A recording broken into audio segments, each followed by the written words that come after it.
everybody. My name is Jennifer Tolhurst. I am His Majesty the King's Lord Lieutenant for the County of Essex, and I am his personal representative in the county. And it is a terrific honour, and I get to meet a lot of different people and see the wonderful things that go on in the county and want to support the county. I'm wearing at the moment an insignia which I was given for this office, which depicts the Tudor rose, because the office goes back to the time of Henry VIII. I also have a very smart uniform for certain occasions.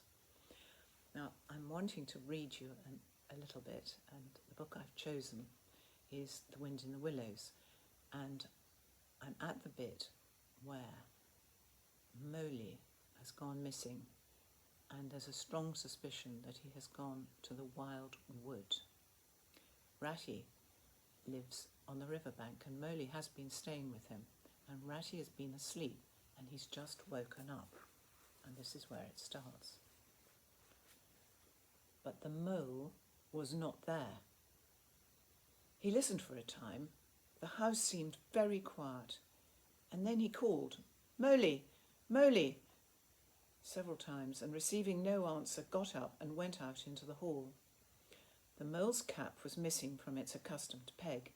His galoshes, which always lay by the umbrella stand, were also gone.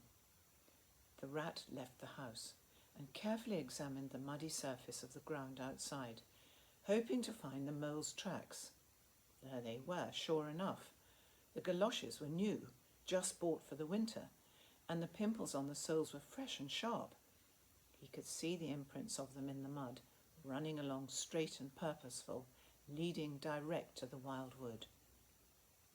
The rat looked very grave and stood in deep thought for a minute or two, and then he re-entered the house, strapped a belt around his waist, took up a stout cudgel that stood in a corner of the hall, and set off for the wild wood at a smart pace.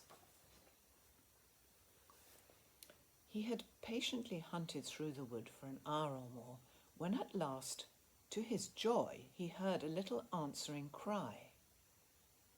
Guiding himself by the sound, he made his way through the gathering darkness to the foot of an old beech tree with a hole in it, and from out of the hole came a feeble voice, saying, "Ratty, is that really you?"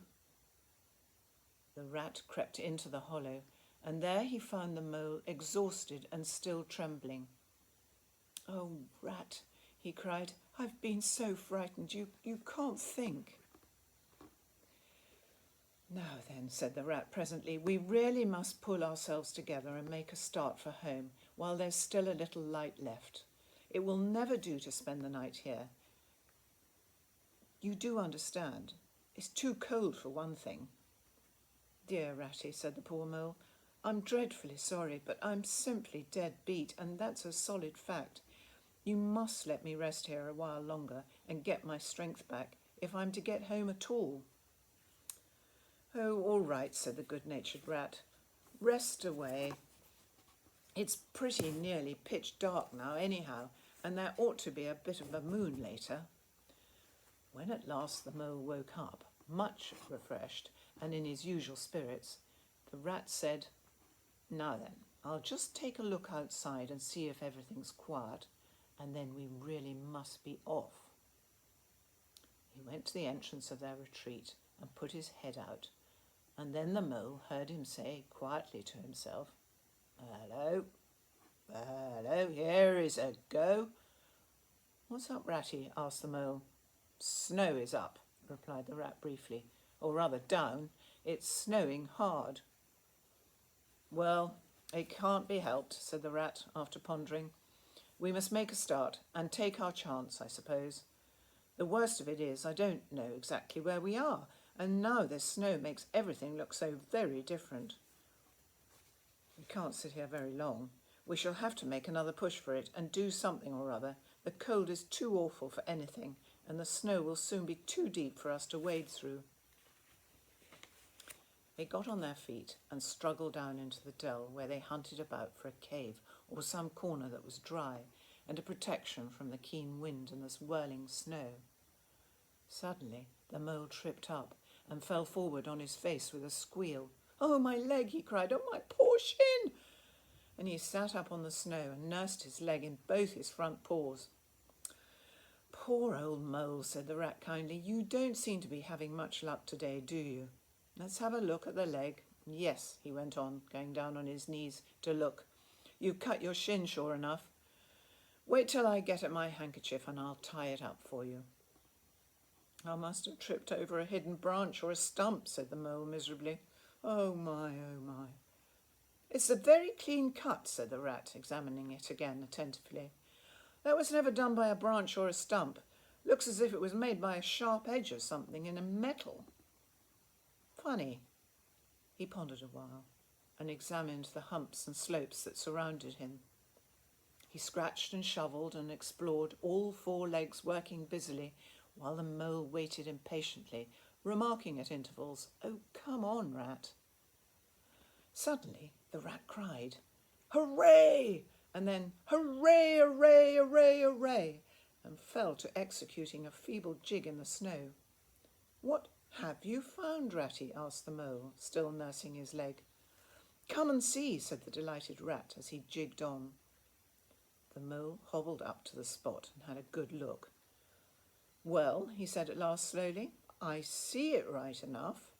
Seen the same sort of thing before lots of times. Familiar object, I call it. A door scraper. Well, what of it?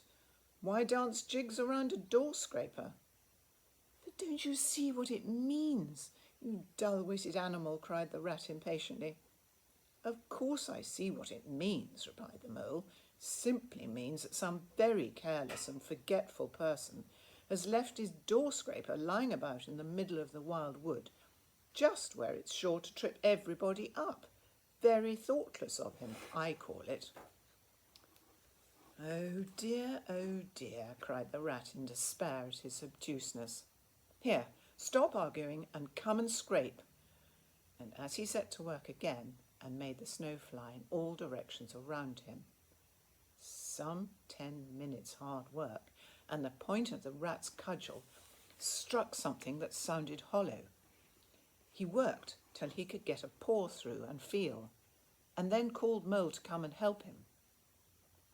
Hard at it went the two animals, till at last the result of their labours stood in full view of the astonished and hitherto incredulous Mole.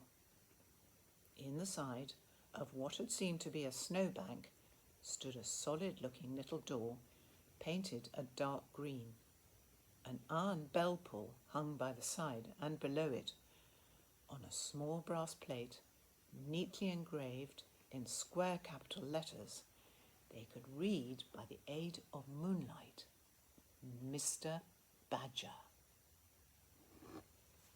It was Mr. Badger's house, and it meant safety and warmth as long as Mr. Badger would let them in.